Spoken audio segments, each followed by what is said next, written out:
They told him there were no rooms left until someone else walked in. What they didn't know was that the man they rejected wasn't just any traveler. He was a billionaire with the power to rewrite their fate.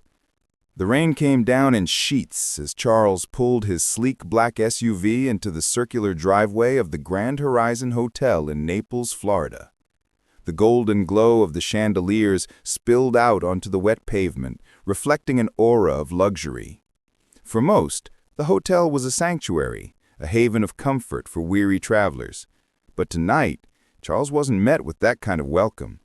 He stepped out of his car, adjusting the lapel of his tailored navy suit. At 6'2", with a commanding presence, Charles was hard to miss. His polished shoes echoed softly on the marble floor as he entered the lobby. The scent of fresh-cut lilies hung in the air, blending with the fainter aroma of espresso from the nearby lounge.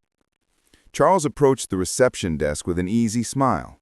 "Good evening," he said, his voice calm yet warm. "I'd like a room for the night. My flight got delayed and I'll need a place to stay before catching the next one." The front desk clerk, a younger man with slick-back blonde hair and a name tag that read Evan, barely glanced up. His fingers hovered over the keyboard, typing slowly, deliberately. "I'm sorry, sir," he said with a tone that wasn't sorry at all. "We're fully booked." Charles glanced at the lobby, around him. It wasn't bustling, and the soft chime of an elevator marked the arrival of only one other guest. He leaned slightly forward, his smile unwavering. "Fully booked, you say? Not even a single room?" Evan finally looked up, his lips curling into a thin smile. "That's correct. There's nothing available." Before Charles could respond, the revolving doors spun open and a middle-aged couple entered, their suitcases wheeling behind them. Evan's demeanor shifted instantly, his smile widened and his tone became honeyed. "Welcome to the Grand Horizon. Do you have a reservation?" The man shook his head and the clerk nodded enthusiastically. "Not a problem. Let me check for availability." Charles stood there, his calm mask slipping just slightly. He watched as Evan tapped the keyboard again and within moments produced a room key for the couple. "Enjoy your stay," Evan said brightly as they walked away. Charles cleared his throat, drawing Evan's attention back. "I thought you said you were fully booked." Evan's eyes flickered briefly, his practiced smile faltering. I meant we don't have anything that would suit your needs." Charles felt the weight of the moment settle in. It wasn't about availability. It wasn't about him being late or last minute. It was about something far uglier. The realization hit, but Charles didn't react. Instead, he straightened his posture, his expression unreadable. "Thank you for your time," he said, his voice as composed as when he'd entered. Without another word, he turned on his heel and walked out into the rain. But this wasn't the end of the night. It was only the beginning. Charles stepped back into the rain, his mind calm, despite the sting of the encounter. He stood under the awning, letting the patter of rain on the canopy above fill the silence. Pulling out his phone, he scrolled through a list of nearby hotels, but his attention remained fixed on the revolving doors behind him. Something about the scene he had just witnessed lingered, like a faint smell that wouldn't dissipate. He leaned casually against a marble pillar, just out of sight of the lobby, but close enough to observe. It didn't take long for his suspicions to be confirmed. A young man in his 20s, wearing cargo pants and a hoodie, strolled in. He looked travel-worn, his backpack slung low over one shoulder. Charles watched as the man approached Evan with the same request he had made minutes earlier. A room for the night. Charles couldn't hear the exchange, but he didn't need to. Evan's exaggerated nods and wide smile said everything. Within moments, the man was handed a key card. No hesitation, no excuses, just a swift transaction and a courteous farewell. Charles's lips pressed into a firm line. It wasn't an oversight. It wasn't an accident. It was intentional. He lingered a moment longer, contemplating his next move. His first instinct was to confront the clerk, call out the hypocrisy right there in the lobby. But years of navigating boardrooms and negotiations had taught him the value of restraint. There was a time to speak and a time to act. Tonight it was the latter. He slipped back into his car, the leather seat cool against his back as he drove away, the hotel's golden lights fading in his rearview mirror. An idea began to take shape. This wasn't just about him. It was about every other person who might have faced the same quiet rejection but didn't have the means or the voice to challenge it. Charles wasn't going to let this pass. Not tonight. Not ever. The windshield wipers danced rhythmically as Charles navigated the wet streets of Naples. The hotel's rejection replayed in his mind, not as a wound, but as fuel. He wasn't angry. Anger wasted energy. Instead, he felt something sharper, focused, determination. He had spent decades building his empire by outsmarting those who underestimated him. Tonight, he would remind himself and others of the value of dignity and justice. He pulled into the parking lot of a nearby diner, a humble spot with a glowing red neon sign that read, "Sandy's 24/7 Eats." Inside, the smell of coffee and sizzling bacon greeted him. Charles slid into a booth by the window, pulling out his laptop. A waitress approached with a steaming mug of coffee, setting it down without a word. He thanked her with a nod and began typing furiously. Charles had been eyeing the Grand Horizon Hotel for months. The property was part of a struggling chain, and whispers of its sale had reached his team during a routine investment meeting. He hadn't given it much thought at the time. It was a small fish compared to the global ventures he usually pursued. But tonight had changed everything. Within minutes, he had dialed his attorney, Lisa Reynolds, a sharp negotiator with a reputation for closing deals at lightning speed. "Lisa, I need the paperwork on the Grand Horizon Hotel finalized by sunrise," he said, his voice steady but commanding. "Sunrise," Lisa echoed, caught off guard. "Charles, that's ambitious, even for you." "Consider it done," Lisa, he replied, the tone leaving no room for debate. "Send the paperwork to my phone as soon as it's ready. I'll sign electronically." He hung up and stared out the window, watching the rain streak down the glass. Charles didn't just want to own the hotel. He wanted to set an example, a statement that actions have consequences, especially when those actions are rooted in prejudice. The hours crept by as he worked through the logistics, reviewing contracts, and calculating the immediate steps. By the time the first light of dawn broke, painting the sky in soft hues of orange and pink, the deal was sealed. The Grand Horizon Hotel was his. Charles closed his laptop and took a deep breath. His coffee had gone cold, but he didn't care. The real work was about to begin. The morning sun glinted off the glass facade of the Grand Horizon Hotel as Charles stepped out of his car, a quiet confidence radiating from him. Dressed sharply in a charcoal gray suit, he adjusted his cufflinks and glanced up at the building. It was a symbol of exclusivity, its polished exterior hiding the flaws beneath. Today, those flaws would be exposed. The hotel staff were bustling about, preparing for another day of catering to their affluent guests. Evan, the front desk clerk, was already behind the counter, his polished demeanor firmly in place. He didn't notice Charles walk in, at least not at first. Charles took his time, observing the space with fresh eyes. He noticed the staff exchanging brief glances as they passed him, their expressions flickering with curiosity and subtle unease. Perhaps it was the aura he carried, a calm authority that hinted at something significant. When he approached the front desk, Evan's practiced smile appeared. "Good morning, sir. How can I help you today?" Charles didn't respond immediately. Instead, he set a small black folder on the counter, its edges sharp and pristine. He opened it slowly, revealing a stack of legal documents stamped and signed.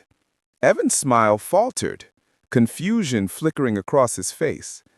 "I'm here to make an introduction," Charles began, his tone measured but firm. "My name is Charles Rivers, and as of 6 a.m. this morning, I'm the new owner of the Grand Horizon Hotel." The room seemed to hold its breath. The other staff members froze mid-task, their heads turning toward the lobby. Evan's face turned a pale shade, his composure crumbling as he tried to process the words. I don't understand," Evan stammered, his usual slick confidence nowhere to be found. I'll make it simple, Charles continued, his eyes locking on to Evans. This hotel is now under my ownership. And last night, I had the pleasure of experiencing firsthand how some of the staff treat potential guests. Let's just say I was unimpressed. Evans' mouth opened, but no words came out. Charles held up a hand, silencing any attempt at an excuse. No need to explain. Actions speak louder than words, and your actions, they spoke volumes. Charles turned to address the staff now, gathered in the lobby, their faces a mix of apprehension and curiosity. I believe in running businesses that represent fairness, respect, and inclusivity. Unfortunately, this hotel fell short of that standard. But that's going to change, starting today. The tension in the room was palpable, but Charles didn't let it linger. You'll all have the opportunity to grow with this new chapter, except for those who refuse to treat every guest with dignity. I don't tolerate prejudice in any form. Evan's face flushed red, and he muttered something under his breath, but Charles didn't give him the chance to speak. Your actions last night have no place in the future of this hotel. You're dismissed, effective immediately. Evan's jaw dropped, but the words hung in the air, final and absolute. The other staff looked on, some nodding subtly, others exchanging glances. Charles could feel the shift, a ripple of understanding spreading through the room. Evan stormed out of the lobby, his face a cocktail of anger and humiliation, but Charles remained unbothered. His focus had shifted to the remaining staff, whose uncertainty was now mixed with a glimmer of hope. He knew change wasn't easy, but it was necessary. "Let me be clear," Charles began, pacing slowly, his voice firm but not unkind. "This isn't just about last night. This is about the culture of this hotel, the message it sends, and the experience it provides to every person who walks through those doors." The staff hung on his words, their attention unwavering. What happened last night wasn't just a slight against me, it was a reflection of something much larger, a mindset that has no place here. From this moment forward, this hotel will represent respect and inclusion. That means change, starting with new policies and training. Charles gestured to a young woman near the concierge desk. "What's your name?" "Leah," she replied, her voice tentative. "Well, Leah," he said, offering her a reassuring smile, "you and the rest of the team will undergo comprehensive training to ensure every guest feels valued, regardless of who they are or where they come from." Leah nodded, her initial apprehension softening into understanding. Charles could see the others slowly beginning to relax as well, their shoulders less rigid, their expressions more open. "But let me be clear about something else," Charles continued. "I'm not here to punish anyone unfairly. Mistakes happen, and growth is possible if you're willing to embrace these changes. There's a place for you here, but if not, it's better for all of us to part ways." He let the silence linger for a moment, giving his words time to sink in. This hotel has the potential to be more than just a place to sleep or hold conferences. It can be a beacon, a symbol of what hospitality should be. And with the right team, I know we can make that happen. Charles took a step back, surveying the room. The atmosphere had shifted dramatically since his entrance. Where there had been fear and tension, there was now a cautious optimism. "I've already put the wheels in motion," he added. "A new general manager will be arriving next week, and the renovation plans will begin immediately. This is a fresh start for all of us." He paused, letting the gravity of his words settle. Then, with a faint smile, he added, "Let's make this hotel something we can all be proud of." The staff exchanged glances, some whispering softly among themselves. Charles could see that his message had resonated, the foundation for change had been laid. The weeks that followed were nothing short of revolutionary for the Grand Horizon Hotel. Construction crews moved in almost immediately, updating everything from the outdated decor to the hotel's infrastructure. Walls that had once felt cold and sterile were repainted with warm, inviting tones. The lobby was transformed into a space that felt welcoming, not intimidating, a place where anyone could walk in and feel they belonged. Charles had a hands-on approach, personally overseeing much of the process. He wasn't the kind of leader who barked orders from afar. He was present, engaging with staff and guests alike. His energy was infectious, inspiring the team to embrace the vision he had laid out. The training sessions became the backbone of the transformation. Professionals were brought in to lead workshops on diversity, equity, and inclusion. These weren't lectures, they were conversations. Staff shared their experiences, confronted their biases, and learned how to create an environment of genuine hospitality. Leah, the young concierge Charles had spoken to on his first morning as owner, quickly became a standout. Her natural empathy and knack for problem-solving earned her a promotion to assistant manager. "I never thought I'd have this kind of opportunity," she admitted to Charles during one of their check-ins. He simply smiled and said, "You earned it." Word of the hotel's transformation spread quickly. Former guests, drawn by curiosity, returned to see the changes for themselves. New guests arrived, intrigued by the stories of how the hotel had turned itself around. Reviews began pouring in, filled with praise not just for the luxurious accommodations, but for the atmosphere of kindness and respect that now permeated every interaction. The once prejudiced reputation of the Grand Horizon Hotel was replaced by one of inclusivity and excellence. Charles made sure to highlight the stories of his team members who had grown and thrived through the process, showing the world that change wasn't just possible, it was powerful. It was a crisp morning when Charles stood in the hotel's newly renovated lobby, sipping a cup of freshly brewed coffee. The sunlight poured through the large windows, highlighting the polished marble floors and the fresh flowers adorning every corner. Guests bustled in and out, greeted warmly by the staff, each interaction a testament to the hotel's transformation. Leah, the concierge Charles had spoken to on his first morning as owner, quickly became a standout. Her natural empathy and knack for problem-solving earned her a promotion to assistant manager. "I never thought I'd have this kind of opportunity," she admitted to Charles during one of their check-ins. He simply smiled and said, "You earned it." Word of the hotel's transformation spread quickly. Former guests, drawn by curiosity, returned to see the changes for themselves. New guests arrived, intrigued by the stories of how the hotel had turned itself around. Reviews began pouring in, filled with praise not just for the luxurious accommodations, but for the atmosphere of kindness and respect that now permeated every interaction. The once prejudiced reputation of the Grand Horizon Hotel was replaced by one of inclusivity and excellence. Charles made sure to highlight the stories of his team members who had grown and thrived through the process, showing the world that change wasn't just possible, it was powerful. It was a crisp morning when Charles stood in the hotel's newly renovated lobby, sipping a cup of freshly brewed coffee. The sunlight poured through the large windows, highlighting the polished marble floors and the fresh flowers adorning every corner. Guests bustled in and out, greeted warmly by the staff, each interaction a testament to the hotel's transformation. Leah approached him, holding a clipboard. "Mr. Rimmers, the final guest survey results are in. Over 90% of visitors mentioned the hospitality as the highlight of their stay." Charles smiled, setting his cup down. "That's what I like to hear, Leah. It's not just about the building, it's about the people in it." As she walked away to handle another task, Charles took a moment to reflect. The journey had been more than a business venture. It had been a reminder of the power of standing up for what's right. He thought back to the night he had been turned away. That moment had sparked a change, not just in the hotel, but in everyone involved, himself included. Meanwhile, Evan, the former front desk clerk, had learned his own lessons.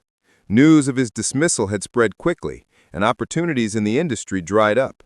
Eventually, he found work in a much humbler setting where he was forced to confront his prejudices. Daily, for the first time, he began to understand the weight of his actions. Back at the Grand Horizon, Charles noticed a family arriving, parents with 2 young children in tow. The father, a man who bore more than a passing resemblance to Charles, paused to shake his hand. "I read about what you did here," the man said. "It's inspiring." "Thank you," Charles simply nodded, his expression warm. "This place is for everyone now," he replied. "That's how it should have always been." As the family moved on, Charles turned toward the entrance, his heart lighter. He had built many things in his life, companies, fortunes, legacies, but this was different. This was personal. In the end, the Grand Horizon Hotel was more than a building.